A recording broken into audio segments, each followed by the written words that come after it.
Back with another video. Join us now as we look at this week's edition of Raw, as well as the wildest news stories and rumors you need to know, including, is John Cena booking his final event? Fans call out Triple H. John Cena got censored last night. The real reason for Nikki Bella's heel turn. Why did WWE cut off LA Knight? Andrade walks out of another wrestling event. A wrestler passes away at 55. Is a shoved WWE return coming? And much more. As always, we won't recap the show, but just look at the good, the bad, and the downright ugly. As always, we start off with the good. Is number 1, Grand Slam Cena. And despite it leaking online hours prior to Raw, it was still welcome to see John Cena challenge Dominic Mysterio for the Intercontinental title. Cena is now a Grand Slam champion in WWE, and the visual of Cena as IC champion is something we never thought we would ever see. The Boston crowd was rabid for Cena, and the match versus Mysterio was the perfect television match in what could be Cena's final ever match on Raw.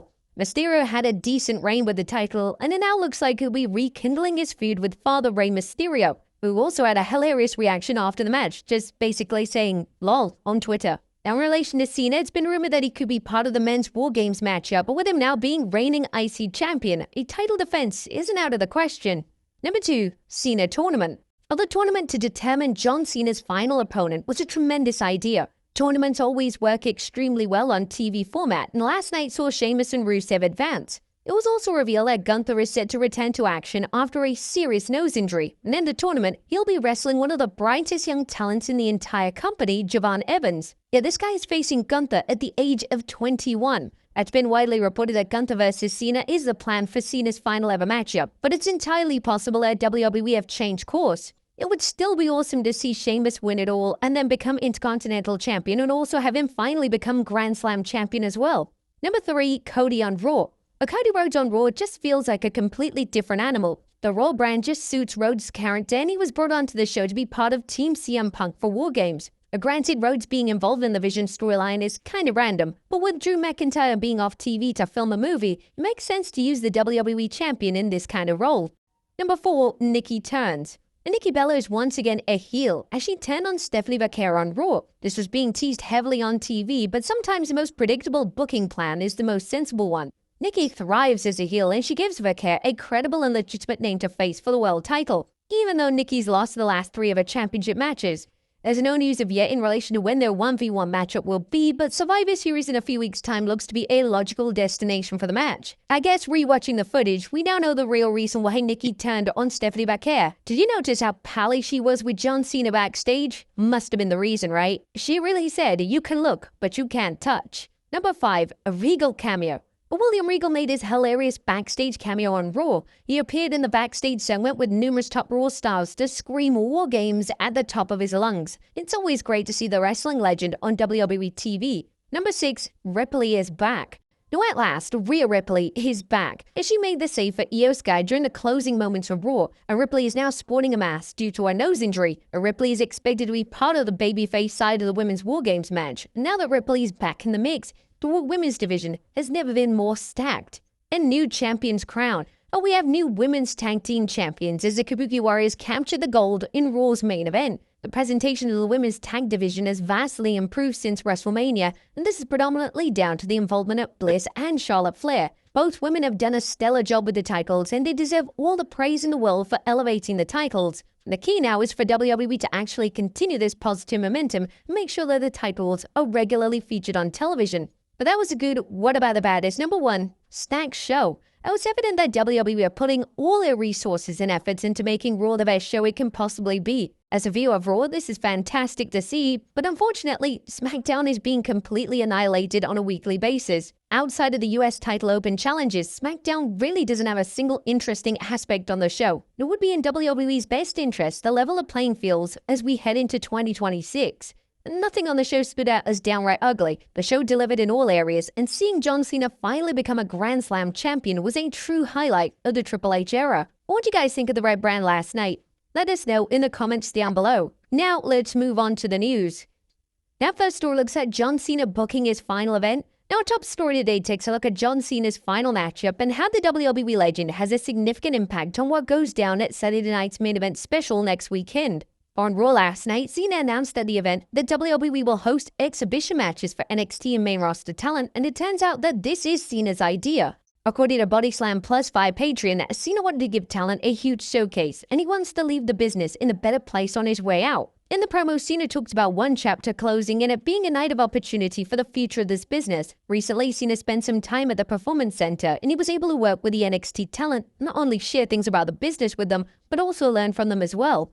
Brian Alvarez noted that this was a John Cena call, and sources confirmed to Body Slam that Cena indeed pitched the idea to WWE brass. Cena enjoyed everything about his time visiting the Performance Center and wanted to give a talent a chance to be showcased and leave the business in a better place on his way out. And this is wonderful to see. There's no news of yet in relation to what names are going to be involved, but the Peacock special next month looks to be one of the most exciting shows of the calendar year. Next up, WWE censored John Cena last night. Speaking of John Cena, he was actually censored on Raw for saying WWF. When Cena was discussing seeing his first wrestling show and due to him saying WWF, WWE had no choice but to censor him. If Cena had said World Wrestling Federation, then it would have been allowed, but since he used WWF, they had to censor it. The WWE live shows often air in 1 or 2 second delays, so this was how they were able to censor Cena on the live broadcast. Next up, fans call out Triple H. But during John Cena's final appearance on Raw, Triple H decided to be a key part of the celebrations. The game would introduce Cena, and he would even stick around for Cena's promo segment. Triple H has been called out for this, as some say that Triple H wanted to share the spotlight, and he couldn't resist getting in on the action. The arena was packed to the rafters last night, and this could have been seen as Triple H's way of taking credit for the house. Fans have questioned if Triple H plans on introducing the show when SmackDown delivers a show in front of just 1,000 fans next month, but it kinda seems unlikely. Rather hilariously, Triple H cut his promo in front of a sign that said Triple H sucks, but WWE were extremely careful when it came to showing this on camera. And it also seemed like the fan did as well, as when Triple H turned around to see it, he put the sign down. Next up, the real reason why Nikki Bella turned heel. And we did joke around in the good, bad, and the ugly, but on Raw this week, Nikki Bella did turn heel, turning on world champion Stephanie Vaquer. But what was the real reason behind this? Well, the likely reason is so that Vaquer has a credible name to face for the world title. Nikki is one of the most popular female stars in the entire company, and WWE was in dire need of credible heels for Vaquer to face. The heel turn has gone down extremely well with fans, and the reaction from those in attendance was the right mix of emotion and intrigue. Some fans even decided to chant "Cena left you" at Nikki, which could be a trend during an incoming heel run. Next up, why did WWE cut off LA Knight?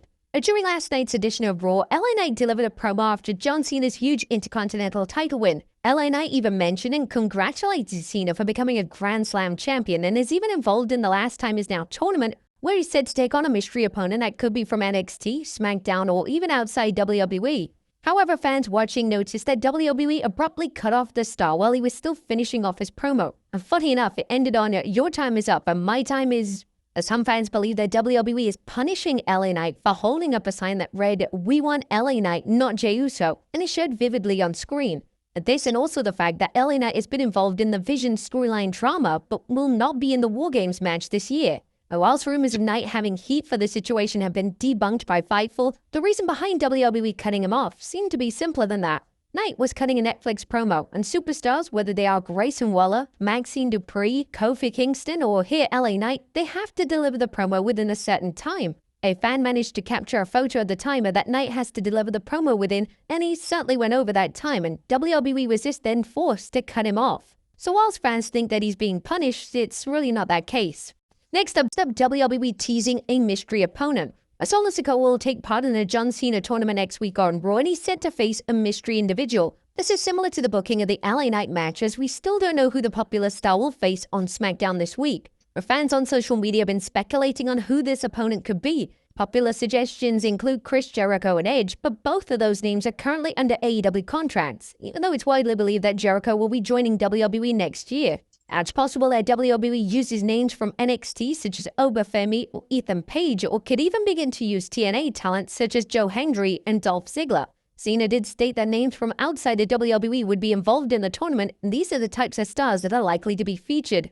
Next up, the War Games feels set. One of the key focuses on Raw this week was the build to the 2 respective War Games matches. In relation to the men's War Games match, Team Vision is made up of Logan Paul, Bron Breakker, and Bronson Reed. It's also being rumored that the final 2 names will be Brock Lesnar and potentially even Austin Theory.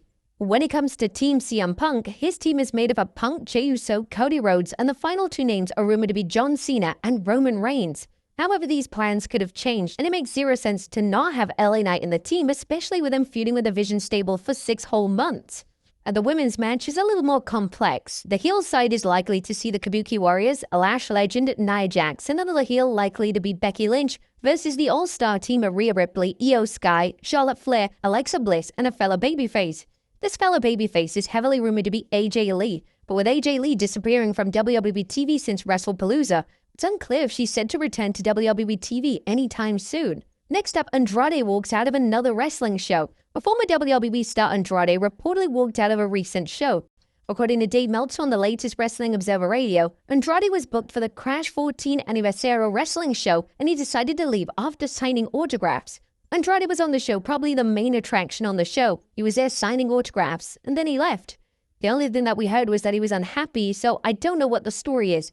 His non-compete is only United States, so he can work in Tijuana, he can work in Mexico City. And we will of course keep you posted on the story as we await the reason why Andrade decided to walk out of the show. Bro's really on a mission to burn bridges with every single company, right? Next up, a wrestler passes away at 55. A former Florida-based pro wrestler, Ralph Mosca, has passed away at the age of 55. The news was shared by fellow wrestler Fidel Sierra on Facebook, where he reflected on their time working together both in the ring and off duty, calling Mosca another brother in this pro wrestling business. And he actually appeared on television for the World Wrestling Federation in the early 90s, where he actually took part in matches against recognizable names like Kevin Nash aka Diesel, Scott Hall aka Razor Ramon, Mike Rotunda aka IRS, and the Head Shrinkers. But after his WWF stint, he mainly competed for indie wrestling promotions in Florida such as Full Impact Pro and American Combat Wrestling. He actually enjoyed a successful run in ACW where he won the heavyweight title 4 times over roughly a decade. We'd like to send our condolences to the Mosca family during this time. Finally, a shock WWE return incoming. Our final story today takes a look at a bold prediction from a WWE Hall of Famer. Bully Ray discussed Jon Moxley, aka Dean Ambrose, on yesterday's Busted Open Radio, and he predicted that Moxley is going to make a dramatic return to WWE. Everybody will eventually come back to WWE because if their eyes haven't been opened already, their eyes will eventually open. They will get every drop of money they can possibly get out of their company, and then they'll get frustrated or realize that this is not for me anyway. Yes, I do believe everybody will eventually come back. As believe that Moxley has around 2 years left on his AEW deal, so if he does return to WWE, it's still going to be a considerable amount of time until that goes down. A lot can happen in the space of 2 years, and the state of pro wrestling industry could vastly change over the next 24 months. If he does ever return to WWE, then the obvious big match is a Shield triple threat at WrestleMania. Whilst the match has occurred before at the Battleground pay-per-view in 2016, this is a match that deserves a grand stage, and all 3 men are completely different wrestlers compared to a decade prior. But there you have it, folks, our look at Raw as well as the wildest news stories and rumors you need to know. Be sure to leave your comments down below, and I'll see you next time with some more wrestling content.